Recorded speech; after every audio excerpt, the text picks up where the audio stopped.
All right, hey guys. So hope you're all doing all right.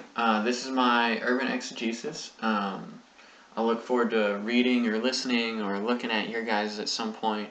So for my urban exegesis, I'm obviously recording a video. Wanted to give you guys a snapshot of what my neighborhood is like. I was going to walk around the neighborhood today so you could see a little bit of it as well. Maybe do like some Facebook Live or something, but that didn't work out. By the time I got back to my house, it was already dark. This is what I'm settling for. So I'm going to start out by giving you guys some demographics and facts about Aurora, just in general, and then I want to give you a more specific look at like my neighborhood, the area that I live in. I'm going to talk about the history of Aurora, particularly as it relates to crime. And kind of the historical industrial developments that happened. And then lastly, I want to talk about my experience today as I went, kind of did some door-to-door stuff and met some neighbors and just talked to some people. So starting off, some interesting facts about Aurora. The total population as of the 2010 census was 196,569 people. Those numbers have grown in all the other reports I was reading, close to 200,000 now. In terms of who these people are, where they're from, the majority of them are born in the United States, 73%, with about 25% being born outside the United States. The average for that statistic, people being born outside the United States in the state of Illinois, is only 13%. So Aurora is 12% higher than the average in Illinois. The Hispanic population is really large here in Aurora, with 81,000 roughly, which accounts for 41% of the population of Aurora. Black and African American also makes up another 10% of the population here. A huge dynamic that plays a major role in the day-to-day operations of the city is that 36% of the population lists Spanish as its first language. Of those who said that they speak Spanish, 18% said that they speak English less than very well. So they're at least a little bit uncomfortable with their English competency. And the average for that in the state of Illinois is only 6%. So we're talking about 3 times the statewide average here in Aurora. Also, poverty is a little bit higher in Aurora than it is in the rest of the state, with the rest of Illinois coming in at around 10%, and the people of Aurora at around 13%, and that's just people who are below the poverty line. So that's kind of some basic facts so you can understand the basic demographic of Aurora, what's going on the surface level. So the interesting thing about these figures is that they are pretty consistently localized to different neighborhoods. So for example, North Aurora and West Aurora, the farther away you get from downtown, the less and less of a minority population you have. Whereas South and East Aurora, over 75% of the population is made up of minority groups, but primarily Hispanic, obviously. So that's where I live, East Aurora. The Hispanic culture is everywhere. Before it was starting to get cold, it was actually really common to see and hear fiestas, just Spanish parties all the time, loud music, some shouting, some pretty rowdy behavior at times, but I'm sure everyone was being safe and cautious and all that. But it sounded like they were having a good time. So the church I've started attending is in the neighborhood. It's less than a block away from where I live. The population there is all Hispanic. It's a Hispanic church. But the vast majority of the congregation lives within walking distance of the church. So they all live in that neighborhood, which I think is super cool. I think it's an awesome picture of, a group of people, a community of people coming together and being the body of Christ. So thinking specifically about that block that I live on, that square block of about 10 or 15 houses, there are 7 houses that have Hispanic families in them, 2 houses with African American families, and then 2 houses with white families.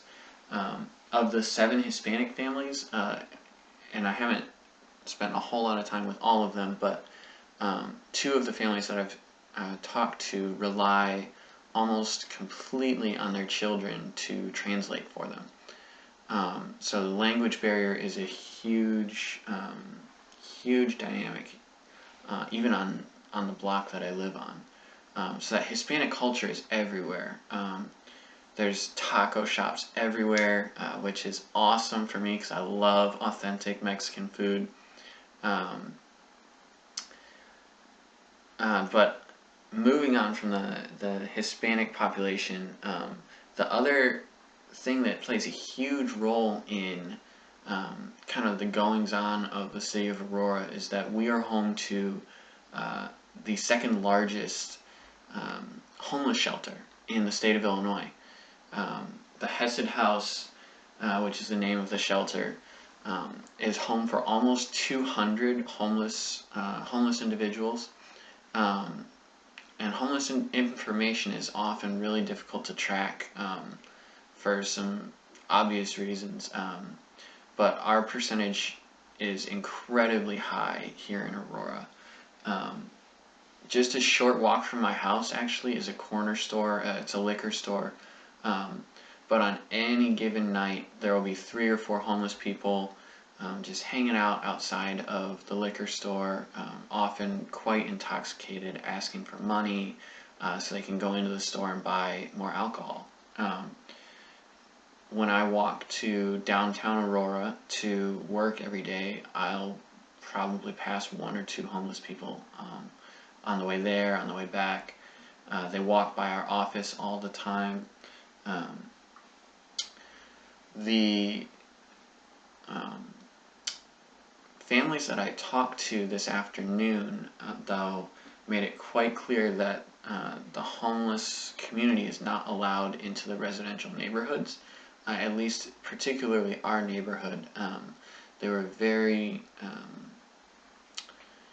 not strict, but very adamant about saying that the homeless community doesn't walk down into the neighborhood, and that if they do, the cops are either called or they show up quite rapidly. It's just not allowed. That's not something that our neighborhood stands for or the city of Aurora wants to be going on regularly. So that's kind of a little snapshot of my neighborhood, as well as the city of Aurora in general. The kind of history of Aurora, the city started popping up in the late 1800s, and then was actually one of the first cities to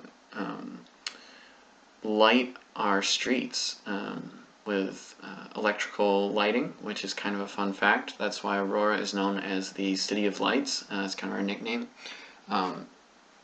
But that's not really necessarily relevant for our discussion. So when the kind of industry boom right around the time of World War II and after World War I really hit, tons of jobs came to Aurora, several manufacturing plants, several just high number of workers, high number of jobs came to Aurora. It had a great location on the Fox River. A railroad comes right through here, so tons of jobs started showing up. Then in the 70s and 80s, things started to turn south. The economy went south a little bit in this area, and so several of those plants started to move overseas. So jobs started to leave, buildings became abandoned. There's several large warehouses that just sit empty in the downtown or just on the outskirts of downtown area. And so during that time, crime really started to go on the rise during the 80s and early 90s, to where Aurora was one of the most dangerous places to live. But over the last 10, 15 years or so, crime has slowly started to go down.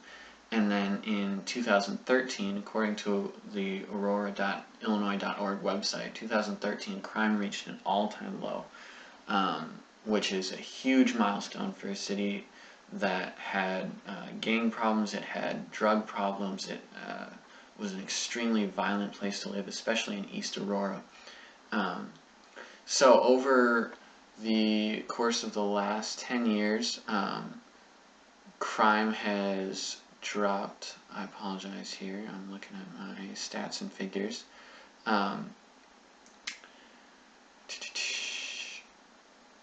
It has gone down 17% from 2013 to 2012, but more than that, long term, over the last 5 years from when these statistics, again in 2013, crime went down 26%, in the last 10 years 40%, and in the last 20 years it has gone down 64%. In 2012, Aurora had the first year in, probably since these statistics were kept, the first year without a murder in 2012.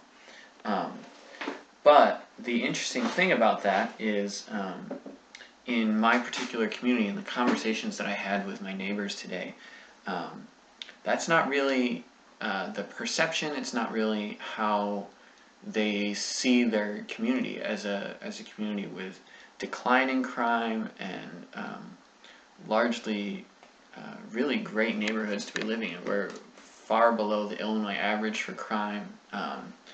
So part of the dynamic that plays into that is we had a young African American man who was shot and killed in our neighborhood, fleeing from the police, got in a gunfight, and this was probably 2 or 3 blocks away from where I live.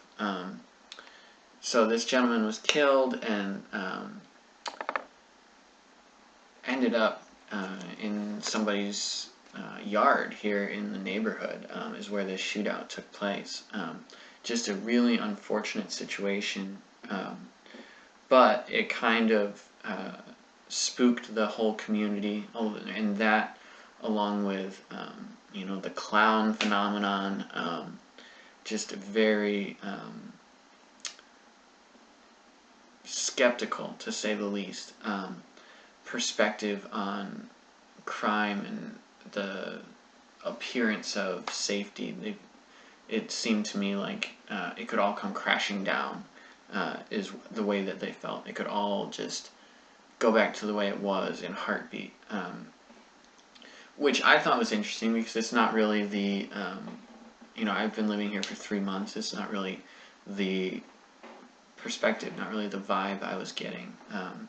I asked specifically about Halloween to my neighbors when I went and talked to them, and it's a couple of days away, so I wanted to know what our expectations should be, what, if there would be kids coming, if I should be prepared and whatnot, just trying to get a sense of the neighborhood. And there are 2 houses in that block that I live on that are decked out with Halloween, just ghosts and spiders and scary things that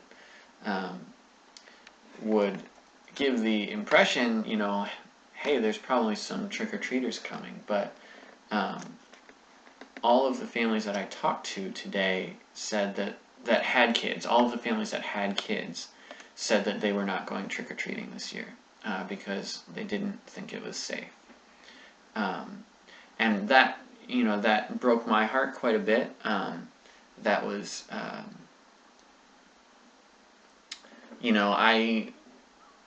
my perspective is that's not the community we live in, but that's the community that is perceived. That's how my neighbors see our community.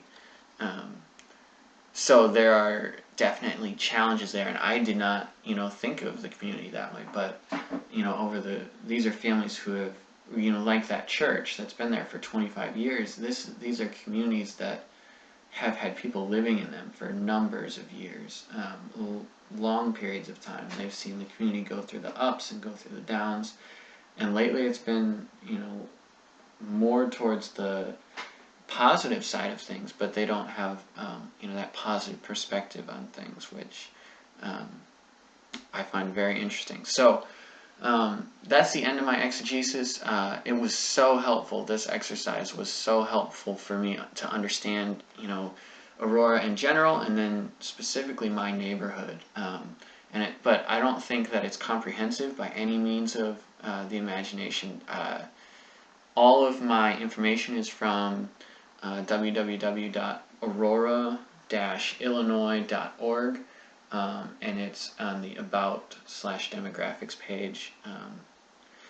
So yeah, this is not comprehensive. I think it's something that I'll continue to learn and refine and develop, as my years of living in Aurora go on. So it's something that I look forward to learning more about. I'm also really excited to hear your guys' urban exegesis, and I look forward to hearing your guys' responses. So thank you. Hope you all have a great night and happy Halloween. God bless. Thanks.